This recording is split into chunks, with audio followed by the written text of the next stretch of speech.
This week we will be discussing autism spectrum disorders, and I'm going to make sure to upload the PowerPoint because I really want everyone, if you have the opportunity and the time, to check out the links because they have some great videos that give parent perspective when it comes to raising a child with autism. And then throughout this particular presentation, I am going to share um, I apologize for my dog's squeaky toy, uh, some insights from my perspective. So autism is a lifelong developmental disability, and it is based on a collection of different types of behaviors. Autism is not something that you can look at an individual and just know offhand. There are not any physical characteristics tied to this disorder. So it's always interesting to me when people say, "Oh, well, yeah, he looks like he has autism," and it's just like, how? How does a person with autism look? Because there are no stereotypical physical characteristics that go along with the diagnosis. But it was first recognized as a syndrome in the 1940s and then became its own category under the IDEA in 1990. The IDEA, which is the Individuals with Disabilities Education Act, defines autism as a developmental disability that significantly affects the person's verbal and nonverbal communication and social interaction. And this is usually generally evident before the age 3, simply because there are a lot of milestones that are set for all children. And if a child, somewhat like my child, is not speaking at certain milestones, certain age milestones, isn't babbling or being able to hold an eye gaze or things of that nature. Certain things are going to catch the attention of the parent if they're aware of what those milestones are, and especially a pediatrician. In my son's case, as soon as his pediatrician in New Orleans recognized that he wasn't hitting certain milestones, she referred, my son out to a specialist who was a developmental pediatrician. And so from there, they started noticing, oh, he has low muscle tone in his cheeks. That might have something to do with his inability to be able to say dada or mama, just different little things that I've shared in the past that piqued our interest, like, oh, he should be doing this. And even though he was our first child, we didn't know what to expect. And we had the milestones in front of us the entire time, but it was one of those things where other people around us would say, oh, everyone develops at a different rate, or give him time, or because he wasn't being raised around other kids his age, some even suggested that, his verbal skills probably are really, really great. It's just the fact that we were doing too much for him, meaning, if he wanted something to eat, we weren't requiring him to ask or even use his language. We just knew, I always knew, and it's still true today, that Caleb loves peanut butter crackers. So he never had to ask for it. Once I realized he liked it, it was like, okay, they were always at his disposal. And he had his own little snack bag. So even if, we're between like lunch and dinner and he had already had a snack, it's like, oh, he can always go to his snack bag and grab, an apple or fruit snacks or, applesauce. So we never put him in a situation where he had to ask. And so I think, thinking back on it, if I could go back and redo time, still knowing where we'd be now, I would have given him more opportunity to use his language in the very beginning. Other characteristics might mean repetitive activities or stereotype movements like flapping, rocking, which is called stimming, and that's STEMMING. This is not always a characteristic of everyone that's on the spectrum. And if you've ever encountered anyone on the spectrum or had them in your class or family, you will often hear the parents or the guardians say that if you have met one person with autism, you have met just one person with autism. And it just goes on to say, not only is it just a spectrum, but it truly affects every child differently. So the way it looks on my son may look different on will look different on another person. And even if they both have similarities, there's still going to be some differences. Resistance to change seems to be one of those characteristics that's across the board with those on the spectrum, including those with Asperger's syndrome. And that's something that my son definitely struggled with.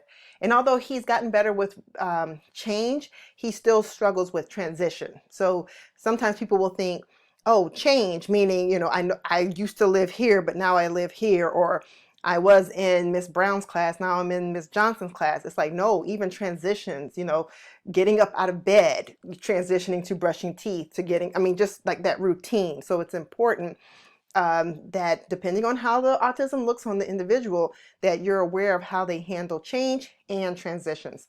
IDEA goes on to define autism as it does not apply, rather, because sometimes people will say certain behaviors are definitely an emotional disturbance, and so therefore that person must have autism, and that is not the case. So it says here the term does not apply if a child's educational performance is adversely affected primarily because the child has an emotional disturbance.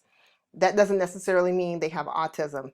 And a child who manifests the characteristics of autism after age 3 could still be diagnosed with autism.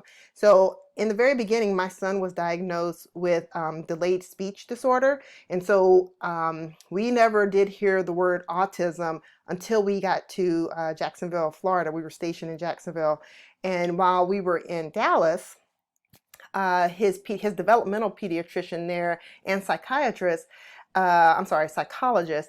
talked to me at length about PDD, which is pervasive developmental disorder, which now falls under the umbrella of autism, but back in the, let me think, was that early 2000s? Yeah, like 2002, 2003 in Texas, they were using the PDD term a lot. When we got to Florida, we were stationed in Mayport, which is in Jacksonville, Florida. They were like, oh, in Florida, we don't acknowledge PDD. We only say autism. And so by that time, Caleb was 6. Yeah, he was 6 years old. So it was about then trying to learn everything about PDD. So here it goes on to say that I just mentioned PDD, or you may hear teachers or parents just call it autism spectrum disorders. Here recently, they stopped piecing out autism from Asperger's, from PDD. Now it's just this umbrella, autism spectrum disorders, and from that you get a variety of diagnoses that fall up under that umbrella. You have the classic autism. These are those who are have severely disordered verbal and nonverbal language and or unusual behavior patterns. Then Asperger's. These children tend to have very good vocabulary skills, very good verbal language. They tend to have a higher IQ than your average child, and that's across the board, not just those with autism. But they tend to struggle more with social interactions. And then there's PDD-NOS, and the NOS stands for non-other specified, meaning the child doesn't quite fit the category of autism, but they don't fit the category of Asperger's as well, but there's still some delays there and deficiencies that are impacting their language and communication and social interaction. So this is kind of like the catch-all, but you don't really hear about it that much because when it comes to funding, especially in California, if you come across a child who is getting services through the regional center will not fund, meaning they will not provide services for individuals with the PDD-NOS. However, you could get services for your child or your client if the child has the autism diagnosis on their paperwork. So even with that, when you're looking at resources available for children, very rarely will you come across PDD-NOS, but you'll see autism and Asperger's syndrome. When you get a chance, please check out this video here. It goes over the early signs of autism.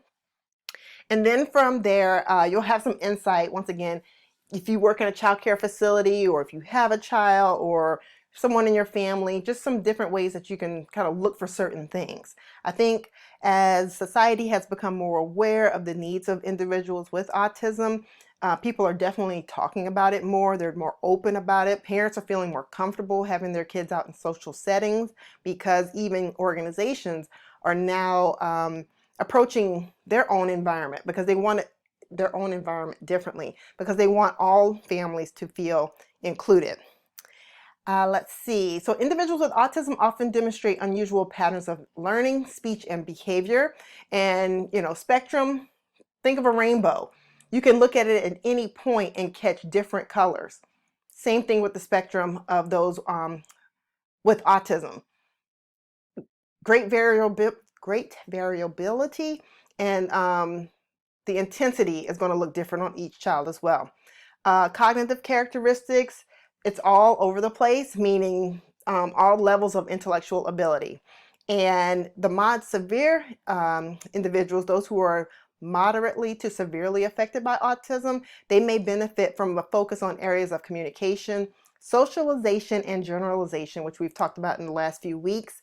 And the reason why I wanted to bring this up is because my son falls into this category of mod severe, and due to his communication challenges, it's one of the reasons why he has had such extreme behaviors. And it's basically because, according to what his psychiatrist has said, his communication, he understands that his communication doesn't come out clear, and then whatever it is that he is wanting and needing, he can't communicate that verbally, nor can he, my son doesn't have the wherewithal to read. And so it's kind of one of those things where, imagine you being in a situation where you're almost, say for instance, someone has their hand over your mouth, and you're just trying to get your basic needs met, or maybe something hurts, or or maybe you just want something, or you're trying to tell someone or warn them about something, and you just can't get it out. And so, of course, at some point, you're going to either lean into sadness and you're crying because your needs aren't being met, or you're going to lean into anger. And in a way, not saying that those on the spectrum are similar to babies, but think of it as a baby where, how do you know a baby needs something? They cry. And then you try to figure out, are they hungry? Are they wet? Does something hurt? You're going through all the things. Similar to those who have very, very limited verbal skills. Physical and sensory characteristics of those on the spectrum, they are very, very sensitive to their outside environment. And whereas we may be able to walk into a room and be like, wow, the lights are too bright. For them, it's like almost as if someone is streaming that light directly into their eye. And it's just very, very intense. And so whereas you and I may say, wow, it's too light, I need, too bright, someone please turn it down, or maybe I'll throw on some shades to make it a little better. If they have limited verbal skills, you're not going to get that communication from them. You're going to get behaviors. And so that can lead to, as I've talked about in the past, like taking my son to not being able to take my son to the zoo, I'm sorry, not the zoo, the circus, the social interaction piece. So think of the circus, somewhere that is obviously, you got the smells of the food, you've got the lights, the dings, and the unusual loudness at times. You just never know. People screaming on the Ferris wheel, or maybe screaming on roller coasters. I mean, it happens. And so these are things that just go along with it being a circus. But for those who have high sensory diets, as they call them, meaning they bring in a lot of the senses and they're unable to filter out sound and noises and just anything that could distract their ability to focus, they're going to have a hard time in a circus, at possibly the zoo, the beach, SeaWorld, even the mall, even Target. I mean, it can be just the basics of things. When it came to my son, I was intentional about taking him places, including the zoo, when I knew it wouldn't be crowded. There's no way I would go like on a Sunday afternoon where you're going to get a lot of people and families there. I may end up taking a day off, and then, we go then. And it may be just us and the senior citizens first thing in the morning. And it's great. He gets an opportunity to engage in an activity, but it lacks the social interaction. And that is something that those on a spectrum, at least for my son's case, he really, really wants to have peer-to-peer relationships. He wants to be engaged with other people. He loves to interact with anyone other than his mom and dad, which is kind of typical at some point for all children. They want to have that sense of independence, and they want to be around others. And it can be the case also with those on the spectrum. Sometimes they will demonstrate patterns of social withdrawal and avoidance of others, but when they are given interventions and opportunities to practice those interventions and implement those strategies, it has proven to work really, really well for the student, but it also for the child, but it also has to be something that is generalized across all boards, and you want to make sure you're leaning into activities and strategies the child can hopefully take on and take ownership of and continue to do. Stereotypical behaviors are still out there when it comes to those on the spectrum, and sometimes that includes twirling or flapping. We have a young man on campus right now who engages in those behaviors, and his includes jumping, and it's just one way to kind of just get that energy out, and that's the way he does it, and it's totally fine, and we give him space for that. Language and communication, sometimes those on the spectrum will have difficulty with language, and it's important to understand that language includes what you are expressing, so that's your expressive language, as well as what you're receiving, and that's your receptive language. So there could be difficulties and delays when it comes to both of that, what you hear and what you understand, and what you are saying and what is being understood. And this all plays a role in communication. And so it's important that the people who engage with the students who are on the spectrum, that they have a lot of patience, because sometimes they need time to process what is being said to them, give them an opportunity to formulate, their response, and give them time to give it back. And so even if you come across a student and you're like having a really hard time understanding him, give him an opportunity to say it again. But it has to be done in a way that isn't like, oh my gosh, what did you say again? Or what, huh? Because they tend to read facial expressions, body language really, really well. So you just really have to be open and patient with individuals on the spectrum. Echolalia is the repetition of speech sounds that the child has heard. So they're not repeating things that they just made up in their head.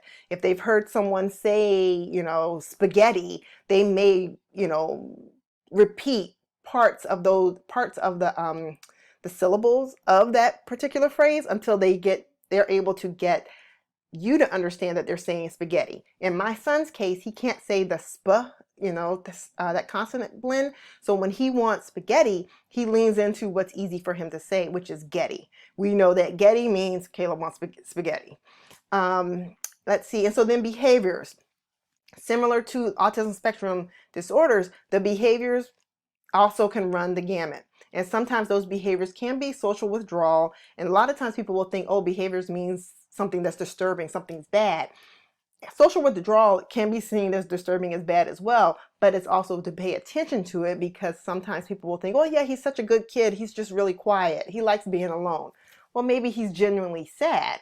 These are things. So sometimes when people talk about behaviors, it's important to still lean into what those behaviors are, because just because they're not necessarily tearing up things or ripping things off the bulletin board doesn't mean it's not something that an FBA, which we talked about in a few weeks ago, the functional behavioral analysis, is not something that, it is something that you're going to still want to include in the FBA. And the FBA data is there because you want everyone a part of the IEP team to pay attention to all the behaviors, because each behavior is a communicative intent. Sometimes all behaviors have an intent, and it's important to figure out what that is. Those with Asperger's syndrome have many of the same social and behavior characteristics of those with autism. And sometimes you may hear people refer to the general term autism as classic autism. And that's classic autism, just in case that didn't come out completely clear. But those with Asperger's syndrome tend to not have marked delays, meaning significant delays in language and or cognitive development. So their characteristics are primarily social and behavioral. Yes. And let's see, they may also have learning disabilities, motor clumsiness, meaning they may have different types of, and I really don't like the word clumsiness, but it's the word the book used. But their clumsiness may come out in the forms of needing possibly occupational therapy, which is OT. Maybe with holding pens or pencils. They may need some fine gross motor skill development. It's not characteristic of all, but it's a possibility. They too may also have a hypersensitivity to sensory stimuli, loud sounds, not loud, but bright lights, things of that nature. They may also have few friends and may alienate adults and peers due to some of their social um, inadequacies. So from the parent and family perspective, when they have a child on the spectrum, um, it's important for the parents and the family to have substantial knowledge about autism in general and also what the autism spectrum disorder looks like on their particular child in all areas, from cognition to language to behavior. It's important to look at everything from the parent and family perspective, because it is going to affect everything that the parents and the family does. They may also have difficulty with obtaining that accurate diagnosis from the very beginning, because the autism spectrum disorders have such a wide variability. There's that word is like a tongue twister. Um, it's important to look at everything from how they interact at home to how they interact in a social setting, at school, their behaviors, their language. What are they understanding? Can they repeat can they repeat verbally what is being said? Can you give them a multi-step task and see if they can complete all steps of it? Can they explain it? It's just so many things that go into it. It can be very challenging in the beginning, but then as the characteristics and the marked delays are either documented with the FBA, or maybe the parents are keeping a log, which is something they asked me to do, and then you can start to see, oh, there's a pattern of behavior around transition. There's a pattern of behavior when it comes to brushing, his teeth. He's missing certain steps. So there's going to be little things that it's going to definitely be there, but it's going to be important for the parents to really hone in on what it is and pay close attention to it, and then start the conversation early with the doctors, possibly a psychologist. And that's because you're going to have to get referrals out to other healthcare professionals to get more information, to either lead to the diagnosis or to lead the parents in a different direction. It's important that the parents and family engage in intensive teaching and training. My husband and I had to go through parent training when it came to our son Caleb, because the way we would have approached a typical child was how we were approaching parenting with him, and it wasn't working. So in addition to him having delayed communication, when we start seeing the behaviors, it was like, okay, we'll just double down on, taking away the iPad, or he's going to lose out on this. And it's like, no, there's other things going on. You can't just automatically say, if you don't do this, then you're not going to get that. You have to set him up for success. And so we had to go through parent training, and it was something that I continued to go through up until Caleb was about 14 or 15. So it isn't always about, figuring out those strategies in the very beginning and being like, oh, 2 thumbs up, we're good to go. No, this is constant. And for those of you who are parents, you too know, the way you approach your child when they're a lot younger is going to look different as they get older, because you're not going to always be their only influence. So you're going to be dealing with, the influence of outside, it could be neighbor kids, it could be things they're exposed to on TV or the music. It can also be coming from school or from their own siblings.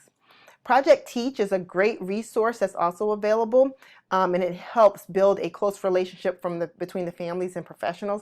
I didn't engage in this particular resource, but I did, and I continue to act as the liaison between my son's medical team, his psychiatrist, his doctor, his dentist, as well as his teachers, any outside activities. Right now we're in the process of trying to figure out what he's going to do with the adult agencies, since he will be out of school. He will have aged out of school come next month, matter of fact. And so he'll still need something to do. And so it's about finding those things and making sure whatever strategies they're using in the group home, we're using them at his home, but also being used in the community as well. Because the generalization is important, and with those on the spectrum, it's important to keep things as much as possible standardized. And you want to have that form and functionality there, because it helps them know what to expect, and it also helps you as the parent or the caregiver hopefully get a higher rate of return. I'm going to use that phrase, meaning if you want the behavior to be that he is able to, or a child to get through, say for instance, sitting still for 15 minutes as you are maybe doing therapy, you're going to want to do those things over and over again so that they get used to it, and they're more likely to engage in the activity that you're presenting before them, because they understand that, okay, now when I sit at this table with this person, say for instance if you're the speech therapist, they know what to expect, so it isn't an unknown to them. Interventions for children with autism range. The early intervention is very, very key. I believe either last week or it was week before I talked about the Autism Speaks commercial that I saw that is great, because the Autism Speaks organization does increase awareness of those on the spectrum and the needs of those on the spectrum.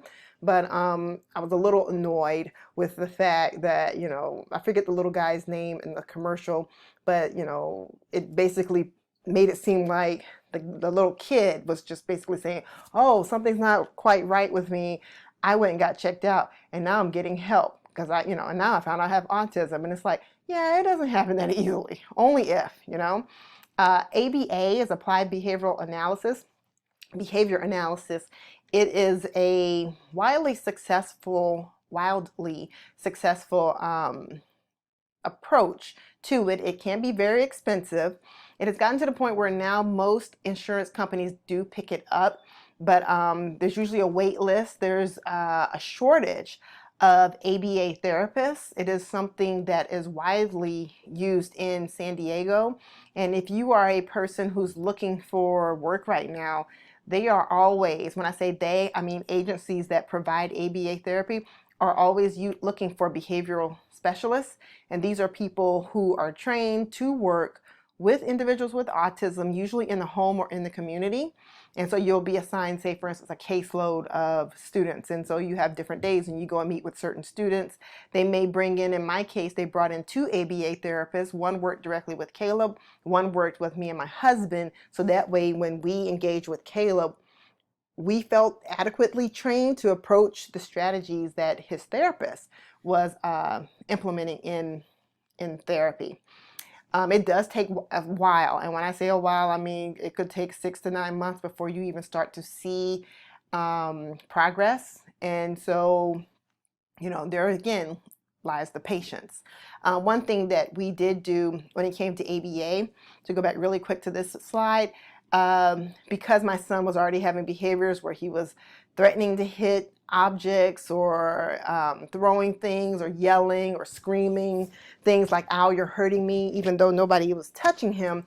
His ABA therapist had a letter that we gave to our neighbors that basically said, of course it was with our permission, because we walked around and handed it to the neighbors, and it explained what was going on these days. So it's like, okay, on Tuesdays and Thursdays from this time, Caleb will be engaging in ABA therapy. It gave all of our neighbors a brief overview of what ABA is, and then it also very politely asked them not to call the police or security. We lived in military housing in Pacific Beach.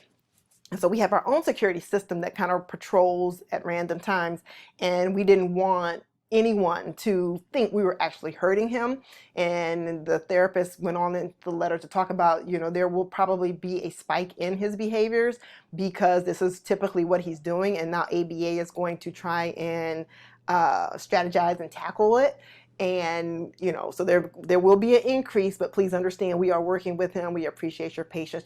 All of the little nice things, so that hopefully they not only does it increase awareness of who lives around them, but also it's like, please, for the love of God, don't call the authorities because you hear our son yelling and screaming, or if you hear him slamming doors, or things of that nature. We're trying to make things better, not just for us, but also as for him. He's getting strategies and he's getting different techniques that are going to help him to be able to, like on this slide talks about environmental interventions. And so when it comes to social skills, sometimes there will be social stories that we'll talk about in the next bullet point, but you want to have that opportunity as much as possible to engage in different types of social skills. So with Caleb, once we got to the point where he could engage in certain behaviors if it meant just, counting to 10, or, different things we're going to do before we even leave for the park, so that way he's not like, oh, we're going to the park, let's go now. It's like, no, we're going to count down to it. We're going to complete our skill here. We're going to create a schedule so that way we know what's coming next, things of that nature. But these are things that I think everyone engages in, but we do it naturally, whereas in someone on the spectrum may have to be taught it. So when it came to social skills, if we made it to the park, to be honest, because sometimes we didn't make it there because of, choices that Caleb made, then there would be an opportunity for him to practice introducing himself when he got to the park and there may be other kids there, or waiting his turn, if everyone is lined up to get on the slide or the monkey bars or whatever it is. He's given an opportunity to engage with other children around his age, to hopefully be successful and then increase his self-esteem around being in social settings with other kids. When it comes to language-based interventions, there's the PEC system, which I've mentioned before, and this is based on teaching nonverbal kids to request information, actions, or objects. It's usually these little squares and maybe about the size of your palm, maybe a little bit smaller, and they usually have Velcro on each side, and there's, usually attached to a sentence strip, either horizontally or vertically. And so this is a great way for a child to be able to communicate, because there might be a picture of a peanut butter and jelly sandwich. And so, they may not be able to say, Mom, I want a peanut butter and jelly sandwich, or Mom, I want a PB&J, or just PBJ. I mean, they may not be able to, but if they've got this little picture and it's like PB&J, they can just pick it up and hand it, to their parent or their teacher. And then it's like, oh, you're hungry, you want a PBJ? And then that could be, they're getting their needs met. One thing that's not mentioned here, which some children on the spectrum are taught, if they're open to it, is sign language. We tried that with my son. He learned very minimal. Not because he couldn't, it's just that it's just not something that stuck with him. But sign language has proven to be very, very beneficial for children on the spectrum who are nonverbal. And I'm realizing and finding out from other people who have younger kids, they're teaching their children, those who don't have any type of delays going on, sign language, because they're realizing younger and younger kids, and I mean maybe before the age of 1, are able to have a lot more communication there. And sign language is one way that they have been able to get communication out of their children. Social stories are great because they're basically like rebuses, if you remember them as a child, and maybe I'm just showing my age, but basically they're picture stories. And so you may have like the word the, but then instead of the word bus, you may have a school bus, a picture of a small school bus. So it might be the school bus is, so the word is there, but then there may be a mark of yellow. So instead of having all the words, the school bus is yellow, it might just say the picture of the bus is, maybe a mark of a yellow. And so this is one way to help individuals who cannot read or rely on picture exchange communication systems to once again understand what is expected of them, and in my son's case, understand what is getting ready to happen. So if we're in the car and you've already given him a social story saying we're going to Target, and I've already given him something showing him, and there's a picture of the car, and we're saying Target, and maybe there's groceries, and we've got cookies and socks and things of that nature listed there. Say for instance, I'm driving and all of a sudden I'm like, oh, I really want something from Starbucks. Just a small deviation from the routine could cause a spike in behaviors, which could impact my ability to get into Target to get the cookies and the socks. So the social stories are one way to kind of like help the child understand what's coming, but also understand what's to be expected. So to go back to the Starbucks example, in that case, if I knew, or if I'm like, oh, I want a coffee from Starbucks before I get to Target, which also has a Starbucks, but if I just want to be able to, sip it as I'm driving there, I may turn around and just ask Caleb, like, hey, you want something from Starbucks? Because we went there enough, he knew.